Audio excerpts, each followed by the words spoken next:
क्या आपने कभी सोचा है कि जो हिस्ट्री हम स्कूल की किताबों में पढ़ते हैं, क्या वो अधूरी हैं? हमें बताया गया कि इंसान ने धीरे धीरे तरक्की की। पहले पत्थर के औजार बनाए, फिर आग खोजी और फिर कहीं जाकर मॉडर्न साइंस तक पहुंचे। लेकिन क्या हो अगर मैं आपसे कहूं कि आज से हजारों साल पहले भी इस धरती पर एक ऐसी जगह थी जहां टेक्नोलॉजी और आर्किटेक्चर आज के कंप्यूटर डिजाइन बिल्डिंग से भी ज्यादा एक्यूरेट था। आज हम उन पन्नों को पलटने वाले हैं जिन्हें मेन स्ट्रीम हिस्ट्री ने शायद रद्दी की टोकरी में फेंक दिया है। हम बात करेंगे एक ऐसे शहर की जो 4000 साल पहले तारों की गिनती करता था, एक ऐसे किले की जिसमें न खिड़कियां हैं और न सीढ़ियां, और एक ऐसी दीवार जो कि साइंस और माइथोलॉजी के बीच एक जंग छेड़ चुकी है। तो दोस्तों, कुर्सी की पेटी बांध दीजिए, क्योंकि इस सफर में हम उन राजों से पर्दा उठाएंगे जो शायद दुनिया की बड़ी सरकारें भी आपको कभी नहीं बताना चाहती। हमारा पहला पड़ाव है रूस का वो इलाका जो अपनी ठंड और वीराने के लिए जाना जाता है, द सर्दर्न यूराल माउंटेन्स। 1987 का साल था। दो रिसर्च स्टूडेंट्स एक बोरिंग सा सर्वे कर रहे थे। उन्हें बिल्कुल भी आइडिया नहीं था कि उनके पैरों के नीचे एक ऐसा राज दबा है जो पूरी ह्यूमन टाइमलाइन को हिला कर रख देगा। इसे नाम दिया गया अर्काइम। पहली नज़र में जब इसे ऊपर से यानी कि एरियल व्यू से देखा गया तो ये किसी एलियन शिप जैसा लग रहा था। दो बड़े बड़े कंसेंट्रिक सर्कल्स, मानो जमीन पर किसी ने जॉइंट कंपास से ड्राइंग बनाई हो। लेकिन जब आर्कियोलॉजिस्ट्स ने खुदाई शुरू की तो उनके होश उड़ गए। अर्काइम सिर्फ एक पुराना शहर नहीं था, यह इंजीनियरिंग का एक मास्टर क्लास था। आज से 4000 साल पहले जब दुनिया के बाकी हिस्सों में लोग कचरे के घरों में रहते थे, अर्काइम के लोग 16 फुट मोटी दीवारों के पीछे रहते थे। इनका ड्रेनेज सिस्टम यानी कि नालियां इतनी एडवांस थी कि बारिश का पानी शहर में कभी रुकता ही नहीं था। और सबसे हैरत अंगेज बात, हर एक घर के अंदर एक स्मेल्टिंग फरेंस यानी कि मेटल पिघलाने वाली भट्टी थी। सोचिए, 4000 साल पहले हर परिवार के पास अपनी इंडस्ट्रियल टेक्नोलॉजी थी। ये लोग ब्रॉन्ज और कॉपर के माहिर लोग थे। लेकिन अर्काइम की सबसे बड़ी खूबी उनकी दीवारों में नहीं बल्कि उनके अलाइनमेंट में है। रिसर्चर्स ने जब कंप्यूटर मॉडल्स का यूज़ किया तो पता चला कि ये पूरा का पूरा शहर एक जॉइंट ऑब्जर्वेटरी है। स्टोनहेंज का तो नाम आपने सुना ही होगा। वो दुनिया भर में फेमस है क्योंकि वो सूरज और चांद की पोजीशंस बताता है। लेकिन अर्काइम स्टोनहेंज से 10 गुना ज़्यादा एक्यूरेट है। ये 18 अलग अलग एस्ट्रोनॉमिकल इवेंट्स को ट्रैक कर सकता था। कैसे बिना किसी टेलीस्कोप या मॉडर्न टूल्स के उन्होंने तारों की पोजीशंस को मिट्टी और पत्थर में कैसे उतार दिया, ये आज भी एक सवाल है। The sudden vanishing act. अब आते हैं इस कहानी की सबसे स्कैरी पार्ट पर। अर्काइम लगभग 200 साल तक आबाद रहा। वहाँ लोग खुश थे, तरक्की कर रहे थे, और फिर एक दिन सब कुछ खत्म हो गया। आर्कियोलॉजिस्ट को वहाँ कोई हमले या वॉर के निशान नहीं मिले, कोई बीमारी या सबूत भी नहीं मिले। मिला तो सिर्फ राख। ऐसा लगता है जैसे अर्काइम के लोगों ने खुद अपने हाथों से अपने घरों को आग लगा दी। उन्होंने अपना सारा कीमती सामान उठाया और चुपचाप वहां से निकल गए। कहाँ गए, क्यों गए, इसका जवाब किसी के पास नहीं है। Paranormal anomalies.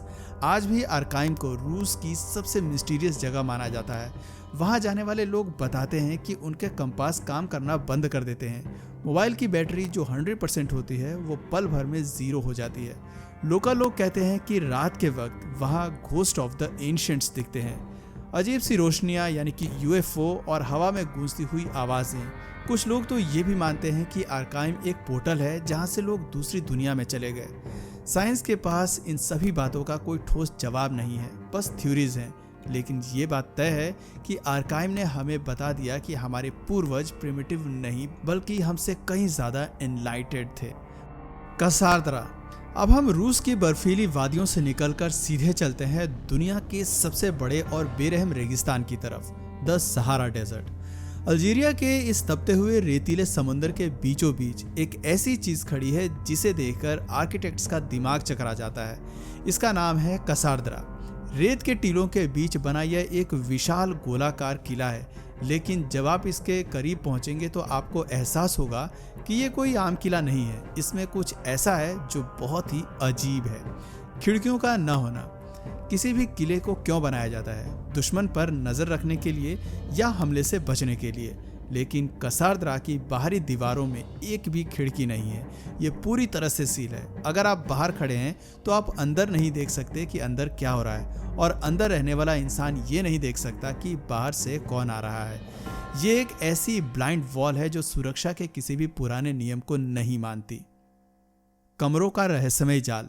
जब आप इसके इकलौते दरवाजे से अंदर कदम रखते हैं तो नज़ारा और भी उलझा हुआ मिलता है।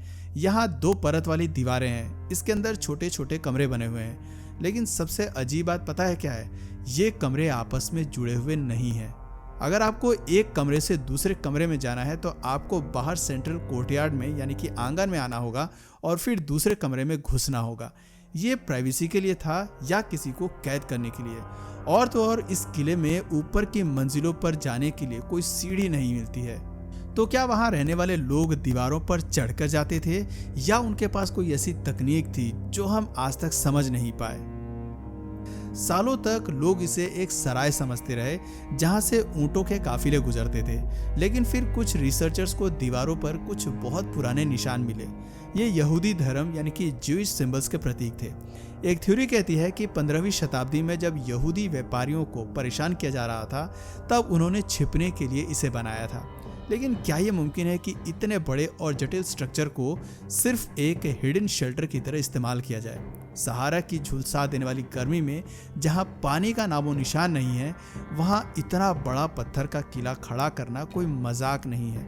लोग कहते हैं कि आज भी जब रात को सहारा में रेत के तूफान चलते हैं तो इस किले की दीवारों से ऐसी आवाजें आती हैं जैसे कोई आज भी वहां अपनी कहानी सुनाने की कोशिश कर रहा हो।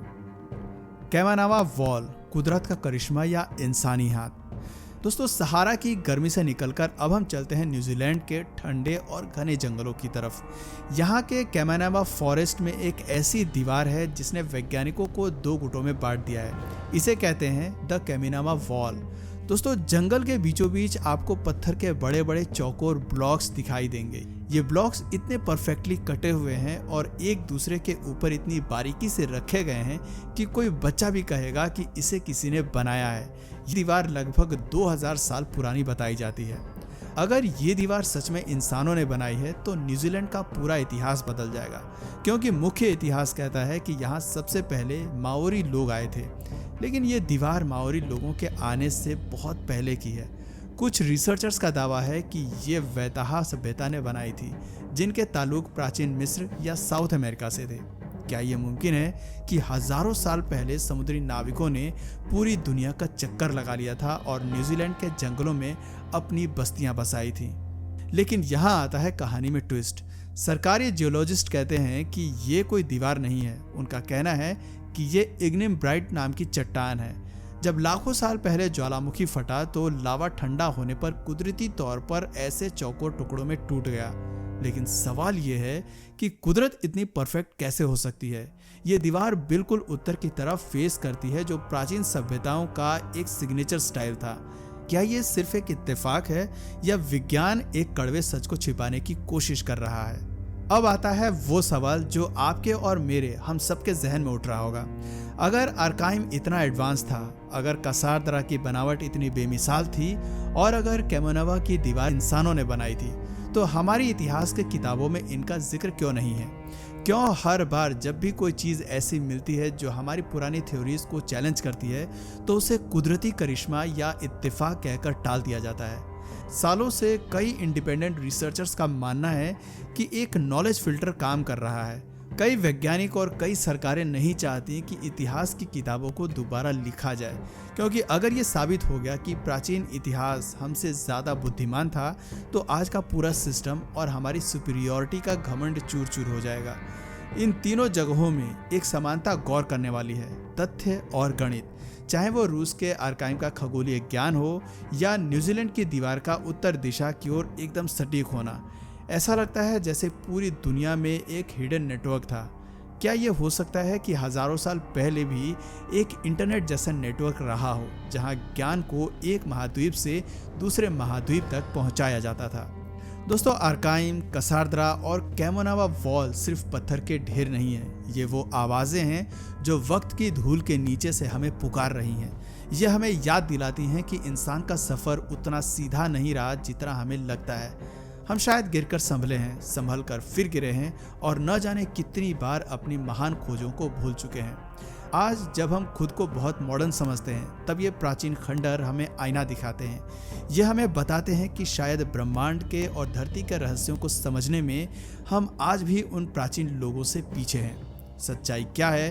क्या ये किसी भूली बिसरी उन्नत सभ्यता के निशान है या फिर कुदरत का हमारे साथ किया गया एक मजाक? शायद इसका जवाब हमें कभी ना मिले, लेकिन एक बात तो तय है, जब भी आप रात के अंधेरे में आसमान के तारों को देखें तो याद रखिएगा कि हजारों साल पहले आर्काइम की दीवारों के बीच भी कोई इंसान ठीक वैसे ही उन तारों को देख रहा था और शायद उसे हमसे कहीं ज्यादा सच पता था। आपका इसके बारे में क्या सोचना है?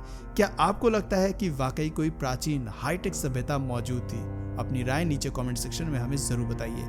और अगर आपको ये रहस्यमय सफर पसंद आया तो इस कहानी को औरों के साथ भी शेयर करें। मिलते हैं अगले किसी और गहरे राज के साथ। तब तक के लिए सच को तलाशते रहिए। नमस्कार।